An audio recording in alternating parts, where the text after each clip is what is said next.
నమస్కారం. లక్ష్మి చెప్పే కథలకు స్వాగతం. వీణులతో వీక్షించటానికి సిద్ధం కండి. ప్రియ సఖులు, ఇప్పుడు మనం ప్రముఖ రచయిత్రి శ్రీమతి కొలిపాక రమామణి గారు రచించిన తోటమలుపు అనే ఓ చక్కటి కథను విందామండి. ఈ కథ 1969లో జ్యోతి దీపావళి ప్రత్యేక సంచికలో ప్రచురింపబడింది. ఇక కథ మొదలు పెట్టేస్తున్నానండి. ఇవాళ చిన్నబావ వస్తాడు. కళ్ళు తెరవకుండానే అనుకుంది ఊర్మిళ. ఆ తలపే ఏదో మత్తు కలిగిస్తోంది. రఘు గురించి ఊహించుకుంటూ కదలకుండా పడుకుంది. తెల్లవారుతోంది. చల్లని గాలులు వీస్తున్నాయి. పక్షుల కిలకల రావాలు, దూరంగా ఉన్న దోళ్లపాకలోని ఆవుల అంబారవాలు సందడిగా వినిపిస్తున్నాయి. తోటలోని ప్రతి చిన్న శబ్దము మధురమైన సంగీతంలా వినిపిస్తోంది ఊర్మిళకి. మెల్లగా కళ్ళు తెరిచింది. ఆకాశం ఎంతో దగ్గరగా ఉన్నట్లుంది. తూర్పు దిక్కు ఎర్ర రంగు కొత్త రోజుకి ఆహ్వానం పలుకుతోంది. ఆకాశంలో మారుతున్న అందమైన రంగులను వింతగా చూస్తూ తన్మయత్వం పొందింది ఊర్మిళ. ఈరోజు నా జీవితం మళ్ళీ ప్రారంభం అవుతుంది అనుకుంది. అంటే మధ్యలో చచ్చిపోయానా? ఆ ఆలోచనతో తనలో తనే నవ్వుకుంది. పక్కకు తిరిగి చూస్తే అత్త మంచం ఖాళీగా ఉంది. రంగనాథం మాత్రం తన మంచం మీద ఒక మూలకు ముడుచుకుని పడుకున్నాడు. నేను వెళ్ళిపోతే రంగడు ఒక్కడు ఒంటరిగా ఇక్కడ ఉండగలడా అనుకుంది ఊర్మిళ. ఆ భావం రాగానే మనసు వ్యధతో నిండిపోయింది. ఒక్క ఏడాది కదా, తర్వాత నా దగ్గరికి వచ్చేస్తాడు అనుకుంది తిరిగి. అయినా మనసుకి అంత ఊరట కలగలేదు. చాలాసేపు అలాగే పడుకుంది ఏదో ఆలోచిస్తూ. తెల్లగా తెల్లవారుతూ ఉండటం చూసి లేచింది ఊర్మిళ. రంగనాథం దగ్గరికి వెళ్ళి వాడి బుజ్జి చెయ్యి తన చేతుల్లోకి తీసుకుని ముద్దు పెట్టుకుని డాబా మెట్టు దిగి కిందకొచ్చింది. ముందు వాకిలి తుడిచి కళ్ళాపి చల్లుతోంది వీరమ్మ. వీరమ్మ, నీళ్లు ఒత్తుగా చల్లు, ఇవాళ నేను ముగ్గు వేస్తాను అని ఊర్మిళ లోపలికి వెళ్ళి ముగ్గు పుట్ట తెచ్చింది. పేడ నీళ్లు కళ్ళాపి చల్లుతున్న వీరమ్మను చూస్తూ అరుగు మీద కూర్చుంది. వీరమ్మ చీర పైకి ఎత్తికట్టి పంటి చెంగు నడుం చుట్టూ తీసి ముందు బొడ్డు దగ్గర దూపి చకచక పనిచేస్తోంది. రెండు కాళ్ళు కలిసినప్పుడల్లా బరువైన వెండి కడియాలు ఒకదాన్నొకటి తాకి శబ్దం చేస్తున్నాయి. నల్లటి బలిష్టమైన కాళ్ళు రెండు నల్ల స్తంభాల్లాగా ఉన్నాయి. వీరమ్మ 4 ఏళ్ల కొడుకు రాముడు ఇంటి ముందున్న పనస చెట్టు కింద నిద్ర కళ్ళతో కూర్చుని వాళ్ళ అమ్మనే చూస్తున్నాడు. వీరమ్మ అదృష్టం నా అదృష్టం ఒకలాంటివే. వీరమ్మ మొహం చూసినప్పుడల్లా అనుకుంటుంది ఊర్మిళ. వీరమ్మ 6 నెలల కడుపు వేసుకుని పని కోసం వెతుక్కుంటూ ఆ తోటకి 4 ఏళ్ల క్రిందట వచ్చింది. ఊర్మిళ అత్త జానకమ్మ జాలిపడి పనికి కుదుర్చుకుంది. బిడ్డను కని అక్కడే స్థిరపడిపోయింది వీరమ్మ. వీరమ్మ మొగుడెవరో, పెళ్ళి అసలు అయిందో లేదో ఎవరికీ తెలియదు. అమ్మాయి గారు, మీరు ముగ్గేసుకోండి అంది వీరమ్మ ఖాళీ బాల్చి చెంబు చేత్తో పట్టుకుని. ఊర్మిళ ముగ్గు బుట్టతో ముందుకొచ్చింది. ఎందుకో ఈరోజు అందమైన ముగ్గులతో వాకిలంతా తీర్చిదిద్దాలి అనిపిస్తోంది. అమ్మాయి, నేను కాలువకు వెళ్తున్నాను అంటూ వంగి ముగ్గులు పెడుతున్న ఊర్మిళను ఉద్దేశించి చెప్పి చంకన బిందెతో బయలుదేరింది జానకమ్మ గారు. ఆవిడ స్నానం చేసుకుని తడిపట్ట కట్టుకుని బిందెతో నీళ్లు తీసుకుని వచ్చేసరికి ఊర్మిళ ఇంకా ముగ్గుల దగ్గర నుంచి కదలలేదు. ఇంకా ఎన్ని ముగ్గులు పెడతావు? లోపలికి పదమ్మాయి, వంటిల్లు శుభ్రం చేయాలి విసుక్కుంటూ ఇంట్లోకి వెళ్ళింది జానకమ్మ. వెనకే ముగ్గు చేయి దులుపుకుంటూ లోపలికి దారితీసింది ఊర్మిళ. వంటింట్లోని రాత్రి అంట్ల గిన్నెలు బయట వీరమ్మకు పడేసి అక్కడ నీళ్లు చల్లి శుభ్రం చేసి వంటిల్లంతా తుడిచి కుంపటి వెలిగించి కాఫీకి నీళ్లు పడేసింది. కాఫీ డికాక్షన్ వేసి పాలు కాస్తూ ఉంటే డాబా మీద నుంచి రంగనాథం దిగాడు. రంగా, తొందరగా ముఖం కడుక్కొని వస్తే గ్లాసుతో పాలిస్తాను అంది ఊర్మిళ. రంగనాథం వచ్చి కుంపటి దగ్గర కూర్చున్నాడు. నాకు కాఫీ ఇస్తేనే ముఖం కడుక్కుంటాను బొంగమూతి పెట్టుకుంటూ అన్నాడు. కాఫీ మంచిది కదా బాబు, నా అంత పెద్దయ్యాక కాఫీ తాగుతూ కానీ ఇప్పుడు పాలే తాగాలి అంది లాలింపుగా ఊర్మిళ. మరి రాముడికి కాఫీ ఇస్తావేం, వాడు నీ అంత పెద్దవాడేంటి రెట్టించాడు రంగడు. వెనక పెరట్లో రాముడు వాళ్ళమ్మ గ్లాసులు పట్టుకుని కాఫీ కోసం కాచుకుని కూర్చున్నారు. రాముడు రంగనాథం కంటే 4 నెలలు చిన్న. సరే ఇస్తా అంది ఊర్మిళ పాలని కొంపుటి మీద నుంచి దింపుతూ. రంగనాథం ఇంకా అలాగే కదలకుండా కూర్చున్నాడు. వాడికి ఊర్మిళ మాటల్లో నమ్మకం కుదరలేదు. మరి తొందరగా ముఖం కడుక్కునిరా, కాలవకి స్నానానికి తీసుకువెళ్తాను అంది ఊర్మిళ కాఫీ కలుపుతూ. రాముడు వస్తాడు నాతో అంటూ రంగనాథం పెరట్లోకి పరిగెత్తాడు. వాడటు వెళ్ళగానే గ్లాసు నిండా పాలు వంచి పైన మాత్రం కొద్దిగా డికాక్షన్ వేసి రంగడికి కాఫీ తయారు చేసింది ఊర్మిళ. అత్తకి కుంపటి దగ్గరే పెద్ద గ్లాసులో కాఫీ ఎత్తిపెట్టి వీరమ్మకి రాముడికి కాఫీ పోసి తాను తాగింది. రంగనాథానికి ఒక తువ్వాలు, బిందె, చెంబు, సబ్బు తీసుకుని కాలువకు బయలుదేరింది ఊర్మిళ. రంగనాథం, చిన్న గోచి పెట్టుకున్న రాముడు వెనకే వచ్చారు. జానకమ్మ గారింటి నుంచి కాలువ ఓ 10 గజాల దూరంలో ఉంది. వారి విశాలమైన ప్రహరీ గోడ వెనక వైపు తలుపు తెరిస్తే కాలువకు చేరతారు. కాలువ చుట్టూ పెద్ద పెద్ద వృక్షాలున్నాయి. కాలువలో స్నానం చేసేవాళ్లు పైవారికి కనిపించరు. వారి ఇంటి వెనక కాలువ ఇంటి కామందులకే ప్రత్యేకం. పైవారు ప్రవేశించడానికి అనుమతి లేదు. రంగనాథానికి రాముడికి చల్లటి నీటిలో ఎంతసేపు స్నానం చేసినా తృప్తి లేదు. ఊర్మిళ చివరికి వారిద్దరిని బలవంతాన పైకి లాగి ఇంటికి పంపింది. కాలువ నీళ్లను కెలికేయటంతో అడుగునున్న మట్టి కలిసి అశుభ్రంగా ఉన్నాయి నీళ్లు. ఊర్మిళ బట్టలు ఉద్దుకునే నల్లబండ మీద కూర్చుంది, నీళ్లు తేరగానే స్నానం చేయాలని. ఎటో చూస్తూ పరధ్యానంగా ఉన్న ఊర్మిళ పెరటి తలుపు చప్పుడికి ఉలిక్కిపడి తిరిగి చూసింది. రఘునాథం నవ్వుతూ ముందుకొచ్చాడు. రఘుని చూడగానే ఊర్మిళ ముఖం ప్రఫుల్లమైంది, నవ్వింది. ఏమిటి ఉషాదేవిలా కూర్చున్నావు అన్నాడు రఘు మెట్ల మీద కూర్చుంటూ. నీకోసమే చూస్తున్నాను చిన్నబావా అంది ఊర్మిళ ఉత్సాహంగా కాళ్లను నీళ్లల్లో ఆడిస్తూ. గుమ్మం దగ్గరే ఎదురొస్తావనుకున్నాను, నీకోసం ఇల్లంతా వెతికాను తెలుసా రఘు నిష్ఠూరంగా అన్నాడు. నువ్వు వచ్చేలోగానే స్నానం ముగించేసుకోవాలనుకుని ఆదరాబాదరాగా వచ్చాను కాలువకి, అయ్యింది కాదు అంది. రఘునాథం ఊర్మిళనే చూస్తూ కూర్చున్నాడు. ఊర్మిళ సిగ్గుతో అటు ఇటు కదిలింది. ఏమిటి చూస్తున్నావు, ఏమైనా మాట్లాడు అంది చివరికి. నేను తెచ్చిన ఎర్రచీరలో నువ్వు ఎలా ఉంటావో ఊహించుకుంటున్నాను రఘు చిలిపిగా అన్నాడు కళ్ళు చికిలిస్తూ. ఊర్మిళ కళ్ళు సంతోషంగా మెరిశాయి ఒక్క క్షణం.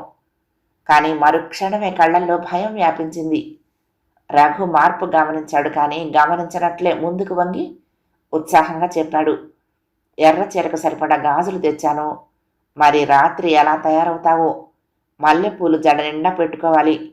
పట్నంలో ఒక్క జడ వేసుకుంటే ఒప్పుకోను అమ్మాయి, 2 జడలు నీకు బాగుంటాయి, చిన్నగా కూడా కనిపిస్తావు. రఘులో ఉన్న ఉత్సాహం ఊర్మిళలో లేదు. అతని మాటలు వింటూ అయోమయంగా నీళ్లలోకి చూస్తూ కూర్చుంది కాసేపు. ఇంకేమైనా చెప్పు బావా, పట్నంలో ఇంత చక్కటి కాలువలు ఉండవు కదూ ఊర్మిళ మెల్లిగా అంది. కాలువలెందుకు, పెద్ద సముద్రమే ఉంటే. బీచ్లో కూర్చుని ఎగిరిపడే తెల్లని కెరటాలను చూస్తూ ఎన్ని రోజులైనా కూర్చోవచ్చు ఊర్మిళ. సాయంత్రం ఎంతోమంది జంటలుగా వస్తారు. మనిద్దరం చట్టాపట్టాలు వేసుకుని ఈ కొస నుంచి ఆ కొస దాకా తిరిగినా అడిగేవాళ్ళుండరు. వెన్నెల రాత్రుల్లో బీచ్లో పడుకుని కెరటాల మీద వయ్యారంగా ఊగే వెన్నెల చూడొచ్చును. నీళ్లల్లో కాళ్ళు తడుక్కుంటూ పెద్ద కెరటం వస్తే వెనక్కి, చిన్న కెరటం వస్తే ముందుకి పరిగెడుతూ నీళ్లల్లో ఆడుకోవచ్చును. సముద్రాన్ని ఇంకా వర్ణిస్తున్నాడు రఘు.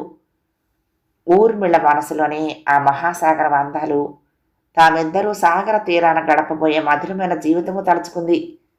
కళ్లల్లో స్వప్నాలు కదలాడాయి, పెదవుల మీద చిరునవ్వు చిందులాడింది. ఇక్కడి నుంచి బయటపడాలి బావా, ఎన్నాళ్ళీ బ్రతుకు, ఏ మార్పు లేదు, ఏ సరదా లేదు. నాకిప్పుడు 22 ఏళ్ళు. చచ్చిపోయేదాకా ఇక్కడే ఇలాగే మ్రోడులా గడపాలంటే భయంగా ఉంది బావా. నా జీవితంలో ఏ కోరిక తీరింది, ఏం ముచ్చట తీరింది. చివరికి సినిమా చూడాలన్నా ప్రళయం సృష్టించుకోవటమే. ఇదొక అందమైన చిన్న జైలు. అత్తకి సాయం చేస్తూ రంగణ్ణి పెంచుతూ, ఇంతే నా జీవితం అంటే. ఏ పాపం చేశానని నాకు శిక్ష? భగవంతుడికి నా మీద ఎందుకింత కక్ష? ఊర్మిళ ఉద్రేకంగా మాట్లాడి చివరికి 2 చేతుల్లో మొహం దాచుకుని వెక్కి వెక్కి ఏడ్చింది. రఘునాథం గబుక్కును ముందుకొచ్చి ఊర్మిళ పక్క నిలబడ్డాడు. ముందుకు వంగి ఆమె తల మీద అనునయంగా ఒక చెయ్యి వేసి 2వ చేత్తో ఊర్మిళ చేతులు కళ్ల ముందు నుంచి వెనక్కి తీశాడు. చా ఊరుకో ఊర్మిళ, ఇంక నీ జీవితం అంతా పాత కథ అయిపోతుంది, అది మర్చిపో. కొత్త జీవితాన్ని మొదలు పెడదాం. కొత్త బాట వెంట ఇద్దరం నడుద్దాం. నందనవనాలు సృష్టించుకుందాం. నీకు దేశం అంతా చూపిస్తా. కాశ్మీర్లో బోటు షికారు చేద్దాం. ఆగ్రాలో తాజ్మహల్ చూద్దాం. నీలగిరి కొండల్లో విహరిద్దాం. రఘునాథం కొత్త జీవితం ఊర్మిళ ముందు పరిచిపెడుతున్నాడు. ఊర్మిళ ఏడుపు మన శ్రద్ధగా వింటోంది. తన ఉనికి మర్చిపోయింది. అమ్మాయి గారు, పెద్దమ్మ గారు రమ్మంటున్నారు. వీరమ్మ గొంతుక కంగుమని మ్రోగి ఇద్దరు ఉలిక్కి పడ్డారు. ఊర్మిళ కంగారుగా లేచి పక్కకు తిరిగి చూసింది. వీరమ్మ విసవిస నడిచి ఇంట్లోకి వెళ్ళిపోతోంది. బావా, నువ్వేంటి ఇంట్లోకి వెళ్ళు, నేనొక్క మునుగు మునిగి వస్తాను. ఊర్మిళ తత్తరపాటుతో లేచి కాలువలో మునిగింది. మధ్యాహ్నం నీ గదికొచ్చి చీరిస్తాను. రఘు అయిష్టంగానే ఇంట్లోకి నడిచాడు. ఉంటావా కొన్ని రోజులు? ఎన్నాళ్ళు మకాం ఇక్కడ? జానకమ్మ రఘుని ప్రశ్నించింది. అతనికి ఇష్టమైన గుత్తి వంకాయ కూర, పప్పు పులుసు, కొబ్బరి పచ్చడి వేసి దగ్గర కూర్చుని వడ్డిస్తోంది ఆవిడ. రఘు పక్కనే రంగడికి కంచంలో అన్నం కలిపి పెడుతూ కూర్చుంది ఊర్మిళ. ఇక్కడే ఉంటానమ్మా, తోట వదిలి ఎక్కడికి పోతాను? చిన్నగా నవ్వుతూ అన్నాడు రఘు. జానకమ్మ మౌనంగా కూర్చుంది కాసేపు. మెల్లగా విసినకర్ర పుచ్చుకుని రఘుకి విసురుతోంది. ఏమో నాయన, నా దిగుళ్ళు కానీ ఈ రోజుల్లో మనం దగ్గర ఉండి చేయించుకోకపోతే పనులు జరగవు. నీకు ఇక్కడ కాలు నిలవదు. ఒక కాలు పట్టణంలో, ఒక కాలు ఇక్కడ.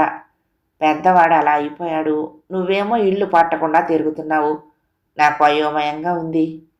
జానకమ్మ కళ్ళ నీళ్లు పమిటి చెంగుతో తుడుచుకుంది. అన్నం పెడుతూ కళ్ళ నీళ్లు పెట్టుకోకమ్మా, నాకు కష్టంగా ఉంటుంది. నీకు ప్రతిదానికి భయమే, అన్నీ సర్దుకుంటాయి. రఘు చికాకు పడ్డాడు. జానకమ్మ ఇంకా నోరు తెరవలేదు. ఊర్మిళ అత్తాబావల మధ్య జరుగుతున్న సంభాషణ మౌనంగా వింటూ కూర్చుంది. రఘు భోజనం ముగించుకుని బయటికి వెళ్ళగానే జానకమ్మ ఊర్మిళను ఉద్దేశించి అంది. వీడికేమో మనసుకేదీ పట్టదు. నేనైతే రాక్షసిల తోటంతా చూసుకుంటున్నాను. నా తర్వాత నువ్వు ఎలా చేసుకుంటావో, ఆడకూతురివి ఎలా నిర్వహించుకుంటావోనే నా దిగులంతా నీకోసమే. ఊర్మిళ అత్త మాటలకేమీ సమాధానం చెప్పలేదు. తల వంచుకుని ఎంగిలి కంచాలెత్తి పెరట్లోకి తీసుకువెళ్ళింది. తాను భోజనం చేసి వీరమ్మకు, తక్కిన ఇద్దరు పని వాళ్లకు అన్నాలు పెట్టి పడమటింటి వైపు తన గదిలోకి వెళ్ళి కూర్చుంది. రంగడు పైన రాముడితో ఆడుకుంటున్నాడు. ఊర్మిళకు ఏమీ తోచలేదు. చాప పరుచుకుని గోడకు చేరబడి గుమ్మంలో నుంచి బయటకు చూస్తూ కూర్చుంది. పక్కనే బీరువాలలో రఘు పట్నం నుండి తెచ్చిన పుస్తకాల దొంతరలున్నాయి. అవన్నీ 2-3 సార్లు చదివేసినవి అయినా తిరిగి రోజు ఒక పుస్తకం చదవటం అలవాటు ఊర్మిళకి. ఈరోజు ఒళ్ళో పుస్తకం ఉన్నా కళ్ళు మాత్రం ఎక్కడో శూన్యంలోకి చూస్తున్నాయి. రఘు చేతిలో ప్యాకెట్ పట్టుకుని వచ్చాడు. అతన్ని చూసి కూడా ఊర్మిళ చలనరహితంగా కూర్చుంది. ఏం అలా కూర్చున్నావు? రఘు గుమ్మం మీద కూర్చుంటూ అడిగాడు. ఎందుకు బావా అత్తతో అలా చెప్పావు? అంది ఊర్మిళ. ఎలా చెప్పాను? అదే తోటలోనే ఉండిపోతానని. లేకపోతే? లేదమ్మా, ఈరోజే నేను ఊర్మిళ పట్టణానికి వెళ్ళిపోతున్నాము, అక్కడే ఉండిపోతామని చెప్పనా? రఘు రెట్టించాడు. మనం వెళ్ళిపోయాక అత్త చాలా బాధపడుతుంది బావా, నొచ్చుకుంటూ అంది ఊర్మిళ. పోనీలెద్దు, వీళ్ళు బాధపడతారని వాళ్ళు బాధపడతారని మన జీవితాలను నాశనం చేసుకుంటావా? పై వాళ్ళ కోసం మన సుఖాలన్నీ వదులుకోలేము కదా అన్నాడు రఘు సిగరెట్ వెలిగించుకుంటూ. ఏమో బావా, నా మనసు ఒకలా స్థిరపరచుకోలేకుండా ఉన్నాను. ఇన్ని రోజుల నుంచి ఆలోచిస్తున్నానా, నా మనసు ఇంకా అటు ఇటు ఊగుతోంది. ఏది మంచో ఎలా చెయ్యాలో తెలియటం లేదు అంది. అలాగే ఆలోచిస్తూ కూర్చో, పుణ్యకాలం గడిచిపోతుంది. ఎవరి కోసం ఈ వ్యర్థ త్యాగం? ఎందుకు నువ్విలా ఇక్కడ మోడులా జీవితాన్ని గడిపేయాలి? రఘు కోపంగా మాట్లాడాడు. ఊర్మిళ సమాధానం చెప్పలేదు. అతని మాటలు మరణం చేసుకుంటోంది. ఇవన్నీ మనం పూర్వం చర్చించడమే కదా ఊర్మిళ, మళ్ళీ తిరగతోడతావెందుకు? మంచో చెడో ఏదో ఒక నిర్ణయానికి వచ్చావు, స్థిరంగా కట్టుబడి ఉండు. ఊర్మిళ ఇంకా మౌనంగానే ఉంది. నన్ను నిరాశపరచకు ఊర్మిళ, ఎన్నో ఊహించుకుంటూ వచ్చాను. చేదు జీవితాన్ని అనుభవించిన నీకు జీవితంలోని తీపినంతా రుచి చూపిద్దామనుకున్నాను.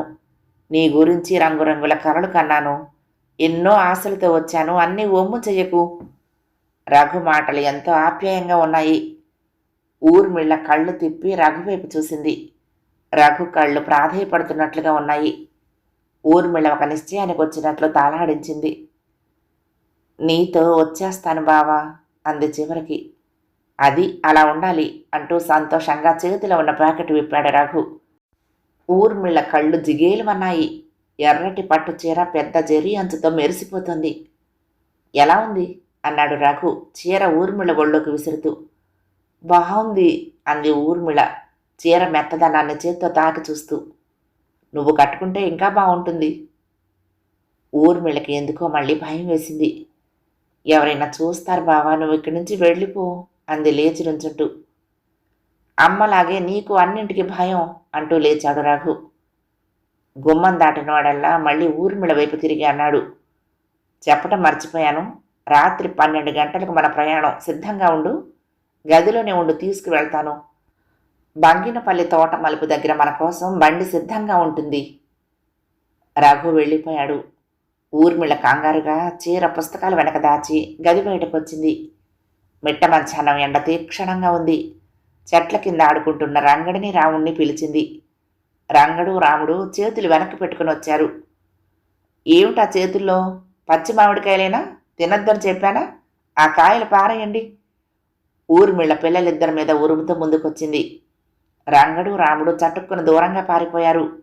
ఊర్మిళకు అందనంత దూరానికి పారిపోయారు. రాముడు చెట్టు పక్క నుంచి తల మాత్రం ముందుకు పెట్టి చూస్తూ కొంటెగా నవ్వుతున్నాడు. ఊర్మిళ కోపంగా అసహనంగా చూస్తూ నుంచుంది. కానీ కొంతసేపట్లోనే ఆమె కోపం ఆశ్చర్యంగా మారిపోయింది. రాముడు నవ్వుతూ ఉంటే అచ్చు రఘు నవ్వుతున్నట్టే ఉంది. ఈరోజు అందరిలో అన్ని వస్తువుల్లో నాకు రఘే కనిపిస్తున్నాడేమిటి? ఇంత మతిభ్రమణం ఏమిటి? ఊర్మిళ తనలో తనే నవ్వుకుంది. రంగడిని లాలించి తన గదికి పీల్చుకు వచ్చి పక్కన పడుకోబెట్టుకుంది ఊర్మిళ. రాముణ్ణి వీరమ్మ దగ్గరికి పంపించింది. నిమిషంలో నిద్రపోయాడు రంగడు. కానీ ఊర్మిళ ఇంటి చూరును చూస్తూ కళ్ళు తెరుచుకుని కాలం గడిపేసింది. అంతులేని ఆలోచనలు, ఆశలు, భయాలు ఎన్నో ఆమె చుట్టూ పరిభ్రమిస్తున్నాయి. పొద్దువాలుతో ఉండటం చూసి ఒక స్థిర నిర్ణయానికి వచ్చినట్లు ఒక్క ఒదుటిని లేచింది. ఆమెలో ఒక తెగింపు వచ్చింది. ఇంటి పనులు ముగించుకుని రంగడిని తీసుకుని వెళ్ళి వాడికి స్నానం చేయించి తను స్నానం చేసి వచ్చింది. అప్పటికే పెరట్లోని అరవిచ్చిన మల్లెపూలను కోస్తోంది వీరమ్మ. రోజు సాయంత్రం మల్లెపూలు కోసి డాబా మెట్ల మీద కూర్చుని మాల కట్టి దేవుడి పటాలకు అలంకరించటం ఊర్మిళకు అలవాటు. వీరమ్మ కూడా పూలు కోసి ఊర్మిళ మాల కడుతూ ఉంటే క్రింది మెట్టి మీద కూర్చుని కబుర్లు చెప్తుంది. ఈరోజు ఊర్మిళ వీరమ్మ డాబా మెట్ల మీద కూర్చున్నారు. కానీ రోజులా వీరమ్మ అమ్ముడు గోరు అని ఏవో కబుర్లు చెప్పటం లేదు. మౌనంగా ఏదో ఆలోచిస్తూ కూర్చుంది. ఊర్మిళ మాల కడుతూ ఎదుట పడమటి కొండలపై మెరుస్తున్న సాయం సంచన చూస్తోంది. చెట్ల ఆకుల్లో నుంచి దూసుకుని వచ్చిన ఎర్రటి ఎండ తోట మధ్య పాటపై రేగిన గోధూళితో కలిసిపోయి వింత భ్రాంతి కలిగిస్తోంది. ఊర్మిళ ఎదురుగా స్వర్గానికి దారిలో ఉన్న తిన్నని బాటను చూస్తూ కూర్చుంది. బంగినపల్లి మామిడి తోట దగ్గర మలుపు తిరిగింది బాట. మలుపు తర్వాత ఏముంది? తన ఆలోచనలో మునిగిపోయిన ఊర్మిళ చాలాసేపటి వరకు వీరమ్మ మౌనాన్ని గమనించలేదు. గమనించగానే ఆశ్చర్యపోయింది.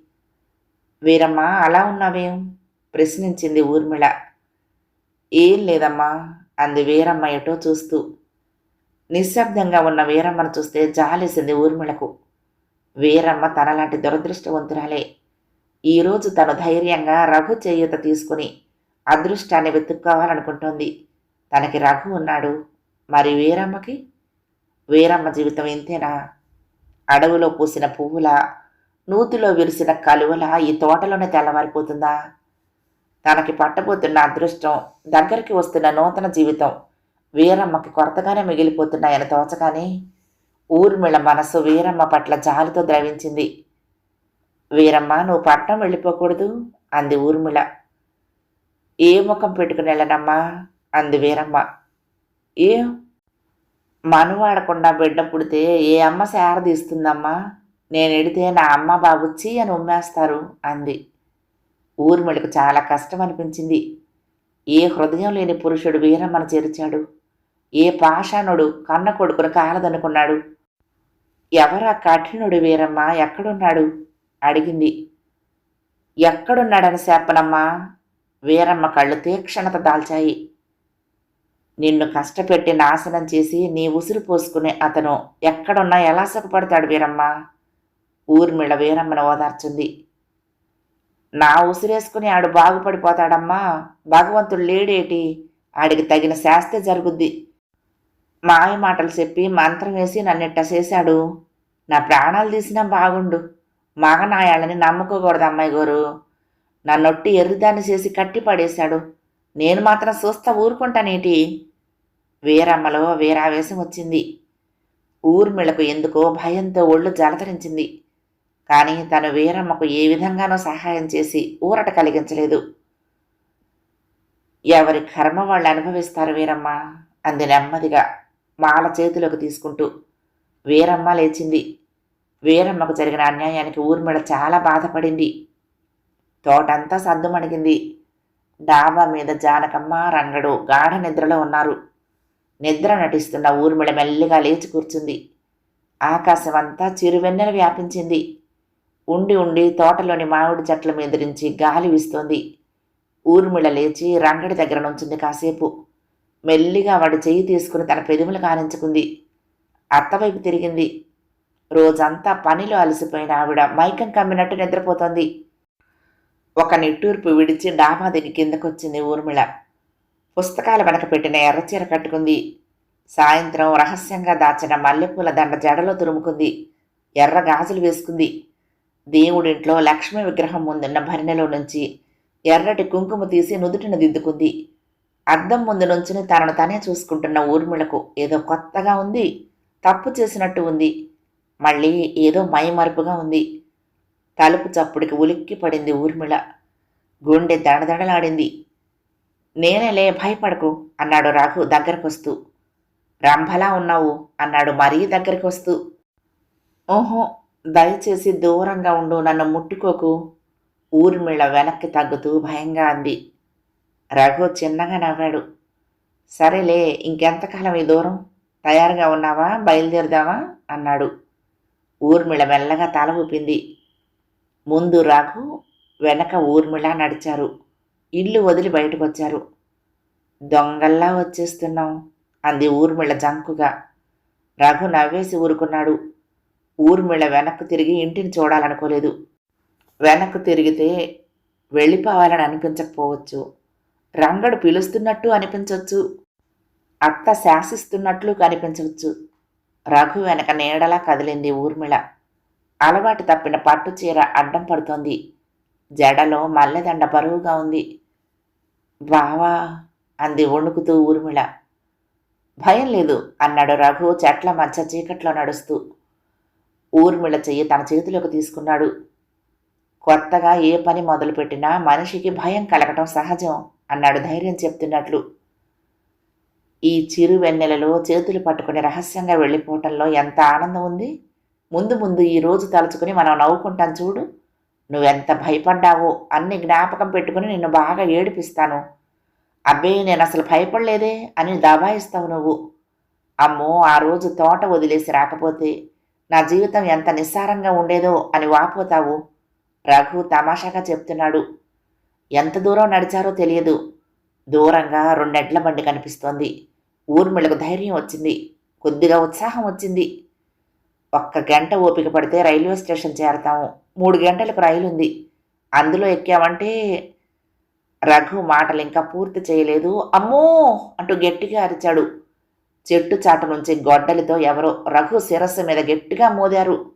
రఘు అరుస్తూనే నేల కొరిగాడు. ఊర్మిళకు తల తిరిగినట్లయింది. పిచ్చెక్కినట్లయింది. అయోమయంగా అరుస్తూ ఇంటివైపు తిరిగింది. నల్లటి 2 కాళ్ళు తెల్లటి కడియాలతో ఒక్కసారి ఊర్మిళ కళ్ల ముందు కదిలాయి. ఊర్మిళ వణుకుతూ పరిగెడుతూ ఇల్లు చేరింది. నిశ్శబ్దమైన రాత్రిలో అపశృతిగా వినిపించిన ఆర్తనాదానికి జానకమ్మ డాబా దిగి వచ్చి అయోమయంగా ముందు మెట్ల మీద నిల్చుంది. ఆవిడ ఊర్మిళను చూస్తూనే కొయ్యపారిపోయింది. విధవ ముండకి ఈ వేషం ఏమిటి అంది. ఊర్మిళ స్పృహ తప్పి అత్తగారి పాదాల ముందు వాలిపోయింది. కథ సమాప్తం. ప్రియ సఖులు, ఈ కథ మీకు నచ్చితే తప్పకుండా లైక్ చేయండి, షేర్ చేయండి, కామెంట్ చేయండి, సబ్స్క్రైబ్ చేసుకుని నన్ను ఎంకరేజ్ చేయండి. ఉంటానండి. ప్రేమతో లక్ష్మి, కృష్ణాతీరం దుర్గమ్మ సన్నిధానం. నమస్తే.